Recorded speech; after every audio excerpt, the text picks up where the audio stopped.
السلام عليكم ورحمة الله تعالى وبركاته. نتمنى تكونوا بخير وعلى خير وصحة جيدة. معكم أميمة من قناة شهوات أميمة أم رجاج.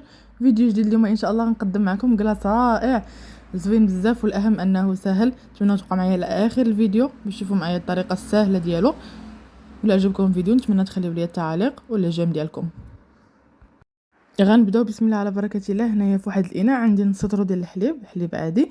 غندير معاه هنايا واحد الساشي اولا العلبه ديال لاموس ديال الفاني. ندير معاه واحد الفلون ديال النكهه ديال الكراميل كيتواتا مزيان مع هاد الفاني، كيعطي واحد المذاق زوين، كيهرس ليه هذاك المذاق ديال الفاني ديالها، خصوصا اللي ما تيبغيش هكا الفاني.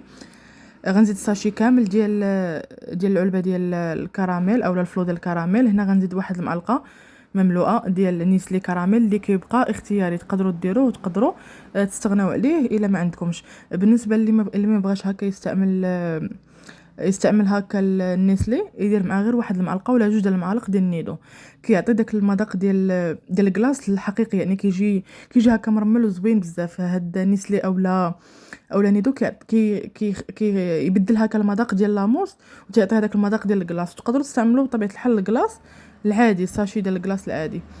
صافي غنبدا نطربو، ما غنطربوش بزاف حتى يولي ليا كريمه عاقده، غير هكا كيف ما كتشوفوا في الفيديو. غنديرو في واحد السوبيره ولا في واحد العلبه اللي غادي ندخل بطبيعه الحال الكونجيلاتور. في نفس الاناء درت واحد نص لتر ديال الحليب عاوتاني، ودرت معاه واحد جوج ديال المعالق ديال النيدو لاموس اولا العلبه ديال لاموس بالنكهه ديال الفريز. وهنا زدت واحد شويه ديال النكهه ديال الفرومبواز اولا الفريز اولا البلوبيري، اي نكهه بغيتو تعزوا بها هذاك المذاق ديال لاموس ديروها، خصوصا هكا هاد لي فخوي غوج اولا هاد الفواكه الحمراء. النكهات ديالهم كيكونوا قويين وزوينين بزاف، غير ما نكثروش منهم باش ما يجيوناش هكا مرين. غنديرهم في نفس الطاسه، يعني هكا قسم طاسه شويه كبيره. صافي وغنديرهم في الكونجيلاتور حتى يجمدوا ليا تماما. تقريبا هنايا اللي درتوهم في الليل الصباح جبدوهم اولا الصباح العشيه جبدوهم، المهم بحال هكا كيبغيو هكا شويه يتكونجلاو مزيان. صافي غنهز هنايا بهذيك اللي كتهز هكا لي كلاص. بهذه الطريقه غنوريكم كيفاش كنهزو، طريقه اللي ساهله راه كيجي ناجح وكيجي زوين بزاف. وغنقدمو معكم بهذا الشكل في هذا الكؤوس. شوفوا كيفاش كيجي كلاص، كيجي زوين بزاف، راه كيجي بحال ديال الزنقه، كيجي رائع.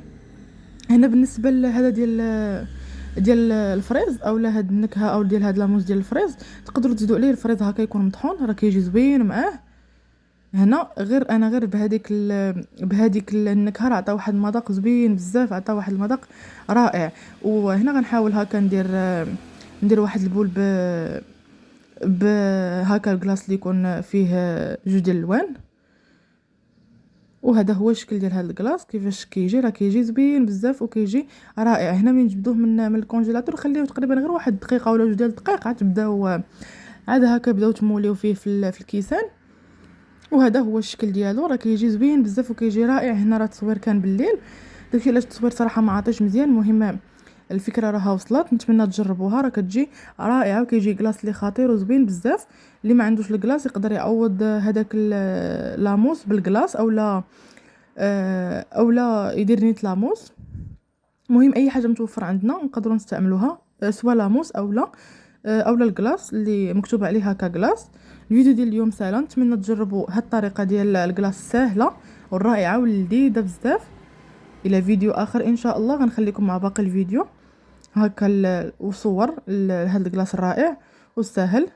بغيت هكا ما نطولش عليكم، في نفس الوقت نتمنى تجربوه، راه كيجي زوين بزاف. السلام عليكم ورحمه الله تعالى وبركاته، الى فيديو اخر ان شاء الله.